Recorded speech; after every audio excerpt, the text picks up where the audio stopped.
Assalamualaikum warahmatullahi wabarakatuh.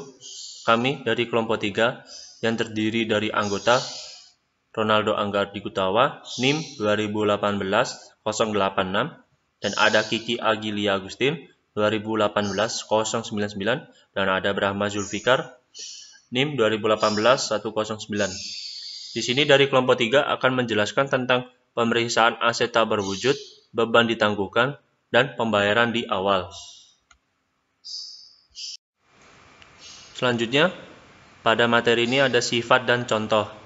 Suatu aset tak berwujud dapat diidentifikasikan jika dapat dipisahkan, yaitu kemampuannya untuk menjadi terpisah atau terbagi dari perusahaan dan dijual, dialihkan, dilisensikan, disewakan, atau ditukarkan melalui suatu kontrak terkait aset atau liabilitas secara individual atau secara bersamaan, atau muncul dari hak kontraktual atau hak hukum lainnya, terlepas apakah hak tersebut dialihkan atau dapat dipisahkan dari perusahaan atau dari hak dan kewajiban lainnya. Dari buku Sukrisno Agus tahun 2017.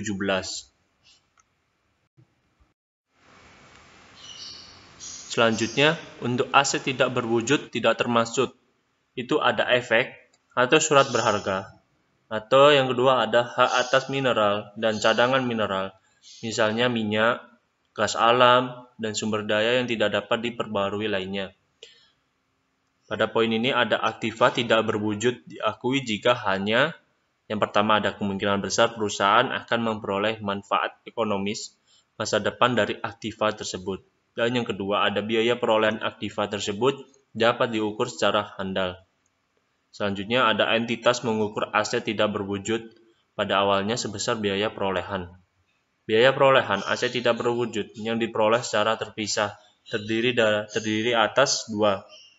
Yang pertama ada harga beli, termasuk biaya impor dan pajak yang sifatnya tidak dapat dikreditkan setelah diskon dan potongan dagang.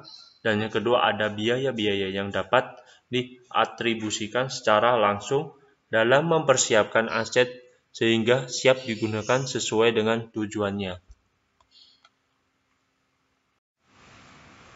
Selanjutnya, ada karakteristik aktiva tak berwujud.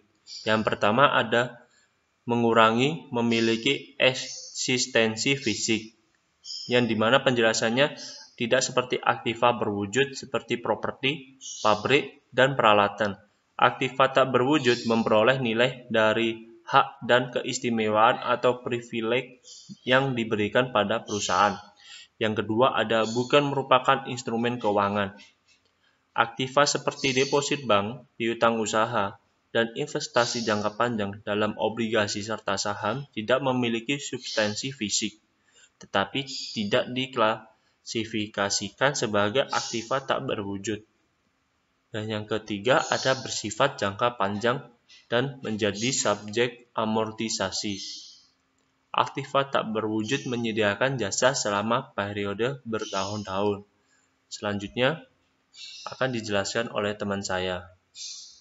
Selanjutnya, klasifikasi aktiva tak berwujud. Cara akuisisi atau manner of acquisition. Aktiva tak berwujud dapat diperoleh dengan cara membelinya dari entitas lain, seperti memberi wiralaba atau paten dari orang lain. Yang kedua dapat diidentifikasikan. Beberapa aktiva tak berwujud dapat diidentifikasi secara terpisah dari perusahaan lainnya. Contohnya hak paten, merek dagang, dan wiralaba. Yang ketiga dapat dipertukarkan.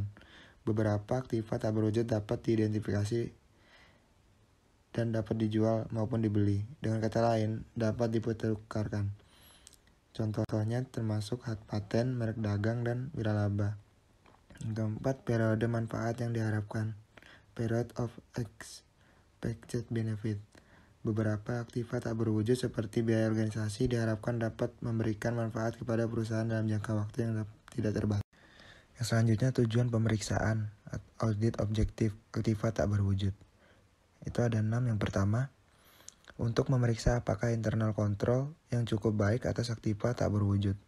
Yang kedua, untuk memeriksa apakah perolehan, penambahan, dan penghapusan aktiva tak berwujud didukung oleh bukti-bukti yang sah. dan lengkap secara diotorisasi oleh pejabat perusahaan yang berwenang. Yang ketiga, untuk memeriksa apakah aktiva berwujud yang dimiliki perusahaan masih mempunyai kegunaan di masa yang akan datang. Yang keempat, untuk memeriksa apakah amortisasi aktiva tak berwujud yang dimiliki perusahaan sesuai dengan prinsip akuntansi yang berlaku umum di Indonesia atau SAK.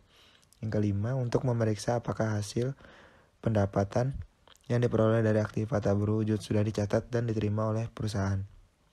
Yang keenam, memeriksa apakah penyajian aktiva tak berwujud dalam laporan keuangan sudah dilakukan sesuai dengan prinsip akuntansi yang berlaku umum di Indonesia atau SAK.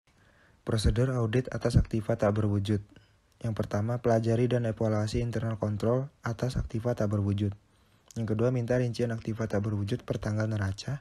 Yang ketiga, cocokkan saldo awal dan saldo akhir ke buku besar, lalu cek footing dan cross footing. Pemeriksa penambahan aktiva tak berwujud. Periksa amortisasi dan penghapusan jika ada aktiva tak berwujud.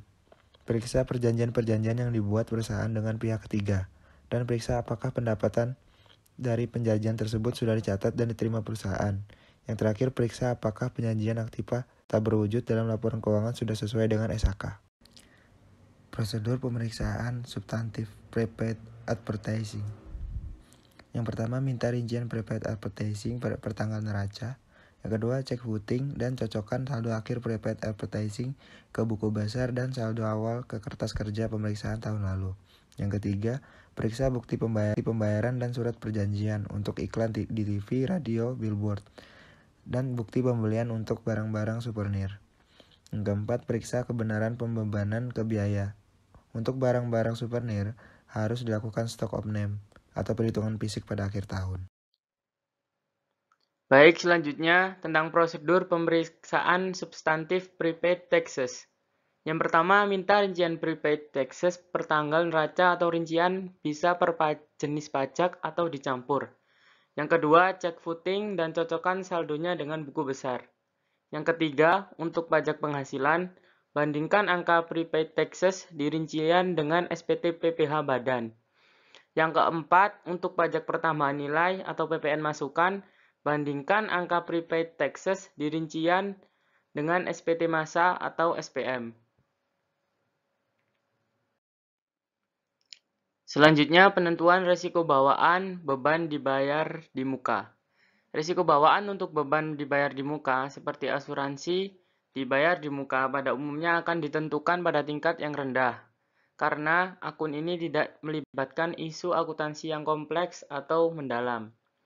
Beban yang ditangguhkan dan aktiva tidak berwujud, di sisi lain dapat memerlukan pertimbangan risiko bawaan yang serius. Contohnya, penilaian dan estimasi umur paten, waralaba dan goodwill, melibatkan pertimbangan mendalam dan dapat mengarah pada perbedaan pendapatan antara auditor dengan klien.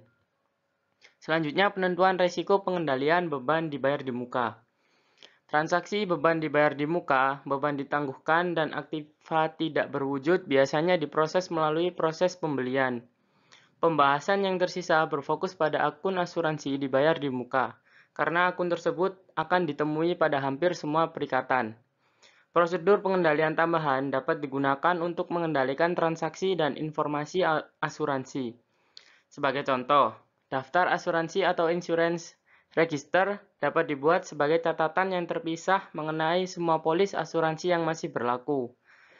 Daftar asuransi berisi informasi penting seperti hal-hal yang dijamin asuransi dan tanggal habis masa berlaku tiap polis asuransi. Selanjutnya, prosedur substantif asuransi dibayar di muka.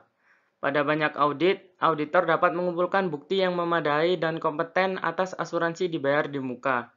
Dengan melakukan prosedur analisis substantif, pengujian terinci atas saldo asuransi dibayar di muka biasanya diperlukan hanya ketika salah saji diperkirakan. Yang pertama, prosedur analisis substantif. Yang kedua, pengujian terinci atas akun asuransi dibayar di muka. Yang ketiga, dan kewajiban atau right and obligation. Yang keempat, penilaian atau valuation. Dan yang terakhir, yang kelima, klasifikasi atau classification. Selanjutnya, contoh kasus. Contoh kasus yang pertama, sebagai contoh kasus di Lembaga Ilmu Pengetahuan 8 Indonesia atau LIPI, terdapat pendapat bahwa paten yang dicatat dalam neraca sebagai 9 adalah yang sudah tersertifikasi. Sedangkan yang belum tersertifikasi, tidak 10 dimasukkan sebagai ATB. Pendapat lain menyatakan semua paten baik yang 11 tersertifikasi maupun belum harus dicatat di neraca sebagai ATB. Contoh kasus yang kedua, perusahaan membeli hak paten sebesar 100 juta rupiah. Masa manfaat adalah 17 tahun dan telah dikeluarkan 7 tahun yang lalu sebelum tanggal pembelian. Masa manfaat yang tersisa adalah 10 tahun atau 17 tahun dikurangi 7 tahun. Maka, amortisasi per tahun sama dengan 100 juta rupiah dibagi 10 tahun. Sama dengan 10 juta rupiah per tahun. Jadi ayat jurnal yang perlu dibuat pada akhir tahun, beban amortisasi sebesar 10 juta rupiah pada paten sebesar 10 juta rupiah.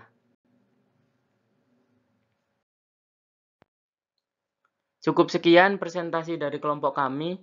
Apabila ada kesalahan mohon dimaafkan. Wassalamualaikum warahmatullahi wabarakatuh.